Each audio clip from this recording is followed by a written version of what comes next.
राष्ट्रीय महामार्ग 752 वर खंडाळा शिवारात बी फार्मसी कॉलेज जवळ अपघातात एका 23 वर्षीय तरुणाचा मृत्यू झाल्याची दुर्दैवी घटना शनिवार रोजी दुपारी 12:30 ते 1 वाजेच्या सुमारास घडली।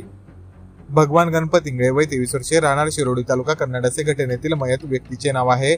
या घटनेबाबत मिळालेल्या प्राथमिक माहितीनुसार इंगळे हे आपल्या दुचाकी क्रमांक MH20 HD 2269 ने वैजापूरच्या दिशेने येत असताना शिवच्या दिशेने जाणाऱ्या ट्रक क्रमांक MH20 GZ 0025 ला त्यांचे दुचाकीचे नियंत्रण सुटून त्यांची दुचाकी धडकली।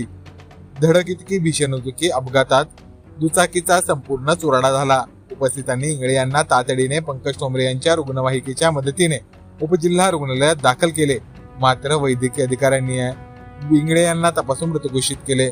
घटनेची माहिती मिळताच पोलीस पाटील वैजापूर पोलीस ठाण्याचे पथक यांनी तातडीने घटनास्थळी धाव घेतली।